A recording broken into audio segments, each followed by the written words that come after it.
안녕하십니까. 박선비 유교 철학을 말하다의 박평성입니다. 오늘은 지난 시간에 이어서요. 군자의 현대적 가치에 대해서 소개를 해볼까 합니다. 도와 덕에 대해서 여러분들에게 소개를 했고, 이제 마지막으로 군자, 이 세 개를 합치면 도덕군자가 되죠. 우리가 몇십 년 전까지만 해도 사실 도덕군자에 대한 이야기들을 일상에서도 많이 사용을 했습니다. 그러나 이제 오늘날에는 사실 좀 생경하긴 하죠. 군자 하면 우리가 동방예의지국이라는 단어가 떠오르는데요. 원래는 동방예의 군자지국이라는 이제 원문에는 그렇게 되어 있습니다. 그래서 우리나라가 옛날부터 이렇게 군자의 나라다 이렇게 불려졌죠. 그래서 오늘은 이제 군자의 현대적 가치에 대해서 이제 알아볼 텐데요. 논어라는 책의 헌문편 23장에 보면 군자는 상달이고 소인은 하달이다. 이런 표현이 있습니다. 그래서 군자는 위로 향하고 소인은 아래로 향한다. 이게 무슨 뜻이냐면 군자는 항상 긍정적이고 적극적이죠. 그래서 항상 희망을 이야기하는 거고, 소인은 항상 비관적이고 절망하고 부정적이고 뭐 이런 쪽의 생각과 태도를 갖게 되면 소인이라고 할 수 있는 거죠. 옛날에 문자라는 사람이 인간을 25개 등급으로 이렇게 분류를 하기도 했는데, 그 중에 이제 제가 몇 개만 추렸는데, 인간 중에서 정말 제일 인간답지 않은 인간을 이제 육인이라고 합니다. 이게 고기육자잖아요. 정말 이 고깃덩어리 인간이 사람이죠. 정말 이 사람 같지 않은 사람. 그런 육인에서부터 소인, 그 다음에 범인, 보통 사람, 그 다음에 현인, 현명한 사람, 그 다음에 이제 성인, 이제 이렇게 인간의 단계를 수준을 이렇게 이야기하고 있는데, 제가 놀라운 사실은 여기에 군자는 들어가지 않는다는 거예요. 25개 등급에 군자를 왜 뺐을까 이런 고민을 했었는데, 군자는 바로 이 등급에 들어가는 어떤 그 부류가 아니고, 이 육인이라 하더라도 내가 지금까지는 고깃덩어리처럼 살아왔어요. 그런데 어느 날 내가 좀 깊이 자신을 성찰하고 반성을 하고 회개를 해서 나도 좀 사람답게 살아야지. 나도 이제 뭔가 이렇게 좀 남을 위해서 잘 살아야지. 이렇게 마음을 먹는 순간 그 사람은 바로 그 순간 군자가 된다는 거죠. 육인 군자가 되는 거예요. 이렇게 뭔가 이렇게 자신을 돌아보고 반성하고 뭔가 이렇게 긍정적인 태도로 바뀌는 순간 그 사람은 바로 군자라고 할 수가 있다는 것이죠.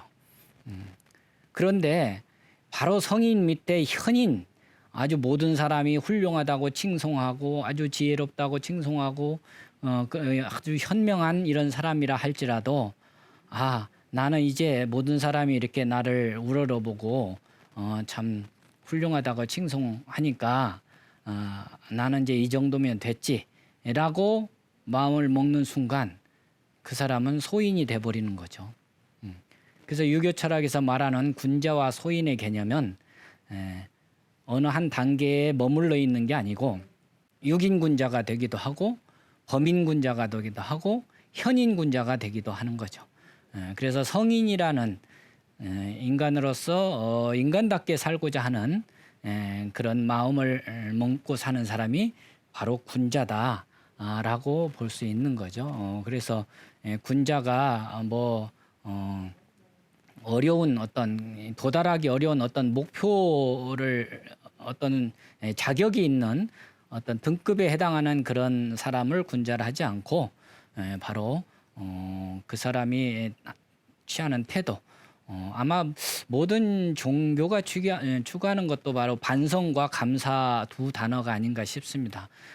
항상 내 처지에 대해서 돌아보고 반성하고 그리고 항상 감사하는 마음을 먹고 산다면 그런 사람이 이제 유교에서 말하는 군자가 되는 거죠. 그 사람은 항상 그 군자의 마음을 갖고 있다면 바로 그런 사람이 이제 성인으로 가는 바로 이제 티켓을 가진 사람이다.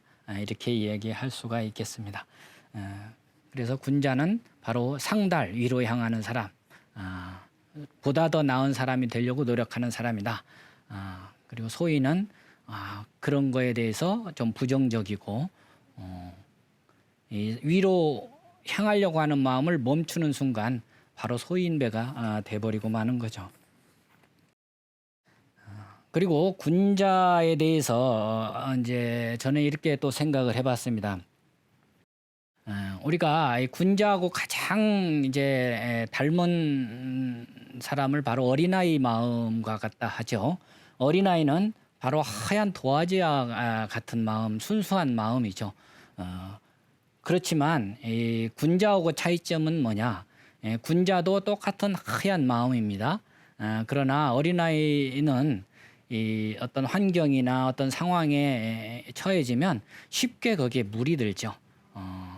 그래서 본래 순수함을 잃어버리기가 쉽습니다. 그러나 군자의 마음은 이 오늘날로 말하면 이렇게 잘 코팅되어 있는 어떤 그런 마음이라고 볼 수가 있죠. 그래서 어디에다 집어넣어도 흙탕물 속에 집어넣어도 아무리 검은 곳에 집어넣어도 검어진 것 같지만 꺼내서 보면 다시 하얀 그 본래의 마음을 유지하고 있는 걸 알 수가 있습니다. 바로 그게 군자의 마음이죠. 그래서 코팅이 잘 된 어린아이의 마음입니다. 이게 이제 제가 바라보는 군자의 마음입니다. 소인은 바로 코팅을 잘못해서 이게 얼룩이 진 거죠.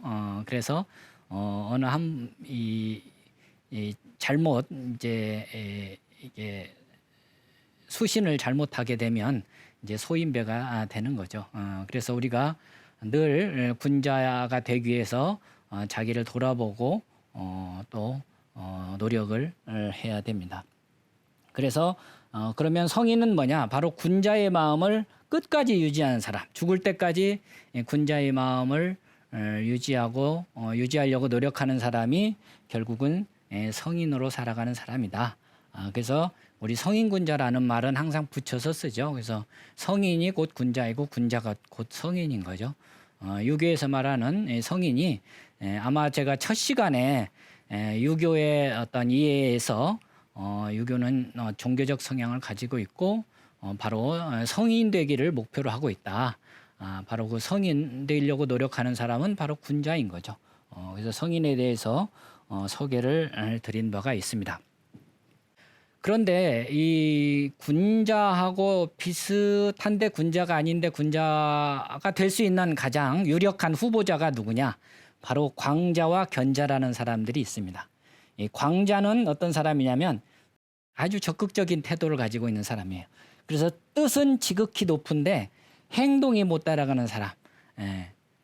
이런 사람을 좀 미치광이 광자죠. 저 사람은 그 분야에서 참 그쪽에 미쳤어. 오늘날로 말하면 좀 마니아적 성격을 갖고 있는 사람을 이제 광자라고 할 수 있죠. 견자는 어떤 사람이냐면 좀 소극적인 태도예요. 그래서 지식은 미치지 못하지만 지킴은 있어. 좀 외고집을 가지고 있는 사람. 그 더럽게 물들지는 소인처럼 이렇게 물들지는 않았지만 조금 소견이 좀 좁아서 이게 쉽게 나서려고 하지 않는 사람을 견자라고 하죠. 그래서 공자님은 이렇게 말씀하십니다. 중도의 선비를 얻어 함께할 수 없다면 반드시 광자나 견자와 더불어 할 것이다. 광자는 진취적이고 견자는 하지 않는 바가 있다. 이렇게 논어 자료편에서 얘기를 하고 있습니다. 그래서 제 광자나 견자는 조금만 가르치면 바로 군자가 될 수 있다고 보신 거죠. 그래서 광자와 견자의 삶을 우리가 주변에서 사실 많이 볼 수가 있죠. 그런데 여러분들이 조금만 우리가 항상 자신을 돌아보고 뭔가 이렇게 항상 세상에 대해서 감사하는 마음을 갖고 좀 더 긍정적인 마인드로 살아가면 바로 그런 사람이 군자가 될 수가 있습니다. 그런데 이제 문제는 뭐냐면 이 바로 향원이라는 이제 사이비 군자를 이제 우리가 잘 알아봐야 되는데요. 이 사이비 군자가 사실은 군자의 이미지를 많이 이제 흐리게 되는데 이제 맹자께서 이제 맹자의 제자인 만장이 이제 맹자한테 이런 질문합니다. 공자께서 말씀하시기를 내 문 앞을 지나면서 내 집에 들어오지 않더라도 유감으로 여기지 않는 자는 오직 향원일 것이다. 향원은 바로 덕의 적이다. 이렇게 이제 공자님이 얘기를 하셨어요.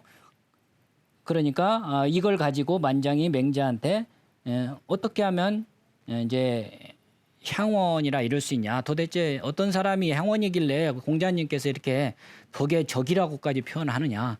우리가 전 시간에 명덕에 대해서 얘기를 했지 않습니까? 밝은 덕을 밝혀서 세상을 아름답게 하고 태평하게 살고 임금은 임금답고 신하는 신하답고 아버지는 아버지답고 자녀는 자녀답고 그런 세상을 대동사회를 만들어야 되는데 그 덕을 해치는 자가 바로 향원이라는 거죠. 그러니까 맹자께서 이렇게 이야기하십니다. 어찌하여 이처럼 말과 뜻이 커서 말은 행실을 돌아보지 않으며 행실은 말을 돌아보지 않고 말하기를 애사람이 하며 행실을 어찌하여 이처럼 외롭고 쓸쓸하게 하는고. 이 세상에 태어났으면 이 세상을 위하여 남들이 선하다고 하면 옳다고 해야 하는 거 아닌가. 향원은 이렇게 말한다는 거예요. 그러니까 향원은 이 광자를 보고 아유 왜 이렇게 뜻이 커. 저거 참 미쳤구만. 이 광자를 향해서 그렇게 비난하고 또 행실을 어찌하여 이렇게 외롭고 외골수적으로만 사는 거야 하고 이 참 선을 지키려고 하는 사람을 갖다가 이렇게 견자를 비난하는 거죠. 광자와 견자를 이렇게 좋지 않게 보는 그런 사람을 바로 이 향원이라고 본 거예요. 엄연히 세상에 아첨하는 자가 바로 향원이다. 그리고 자기는 세상에 아주 이렇게 영합해서 잘 사는 사람처럼 자기를 꾸미는 거죠.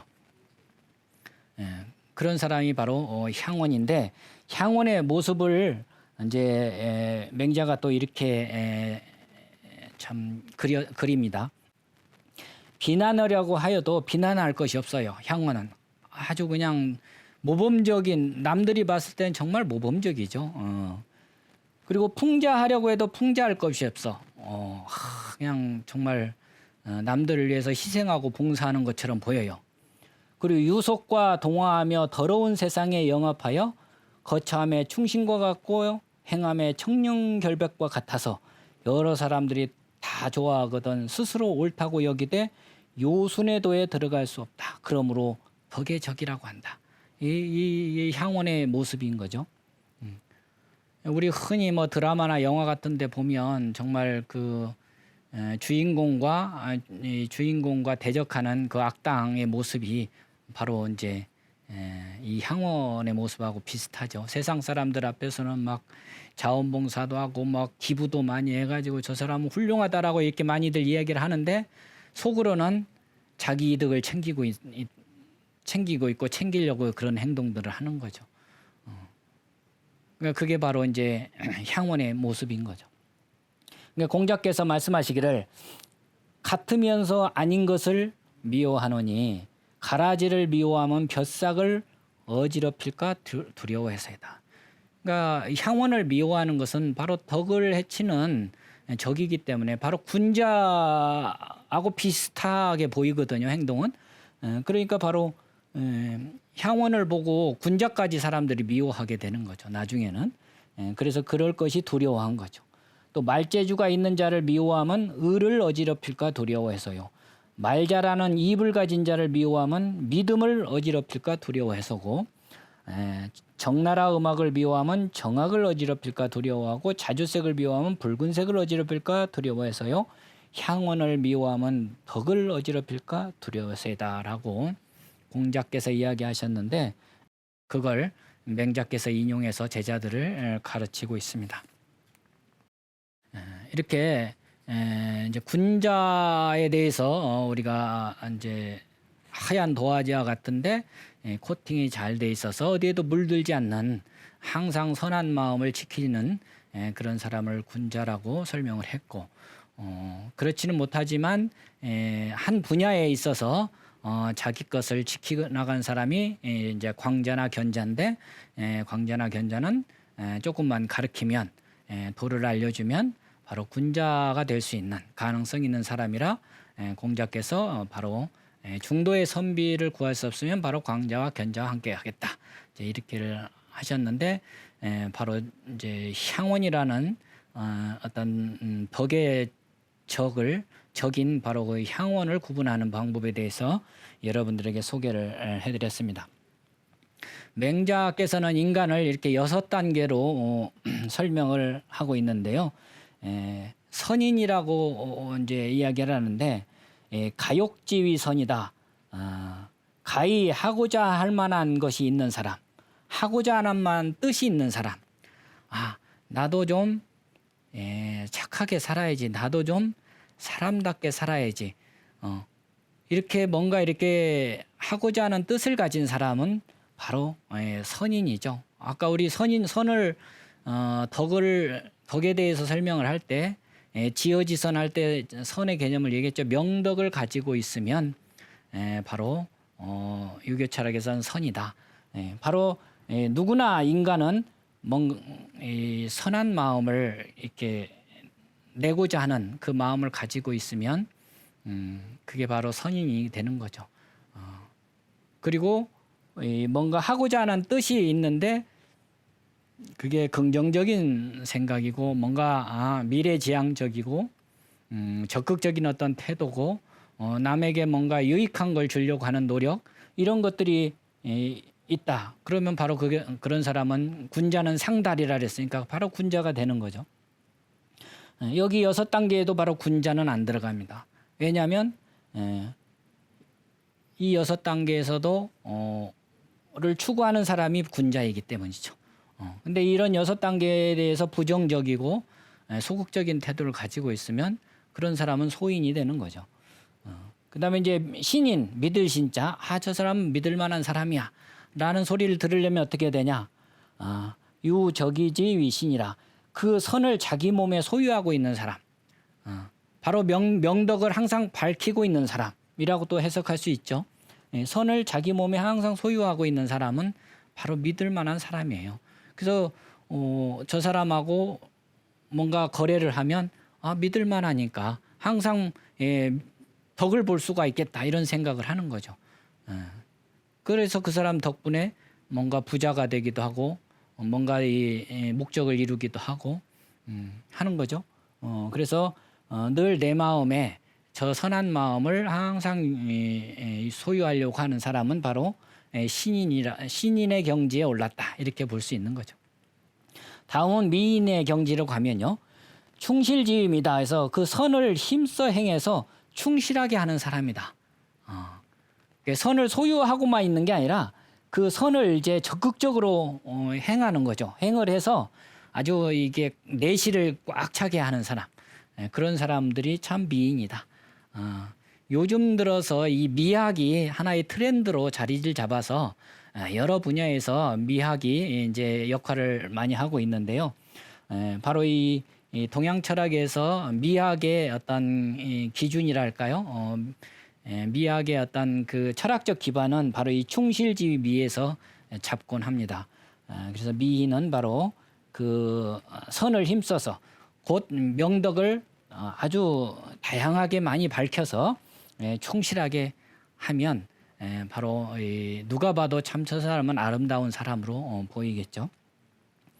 거기서 좀 더 나아가면 충실이 유광이지 위대라, 충실해서 이제 빛이 환하게 드러나, 그냥 뭐 자연스럽게 참 어떤 사람을 보면 막 얼굴에서부터 뭔가 이렇게 환한 기운이 느껴지는 그런 사람이 되는 거죠. 그런 사람을 이제 맹자는 대인이라고, 대인의 경지에 오른 사람이다, 이렇게 이야기를 합니다. 그리고 거기에서 더 나아가서 대유화 지지 위성이라, 대인이면서 저절로 변화시키는 사람이다. 그래서 우리가 뭐 지난 시간에 이렇게 5대 성인에 대해서도 살펴봤지만 이 성인의 경지가 되면 꼭 이렇게 말로 하지 않아도 성인을 바라만 봐도 교화가 되고 감화 감동이 된다고 하죠. 그래서 대인이면서 저절로 사람들을 교하고 변화시키는 경지를 바로 성인이라고 했는데, 맹자는 마지막으로 신인을 더 둡니다. 그래서 성이 불가지지 지위신이라, 성인이면서 알 수 없는 경지에 이른 사람.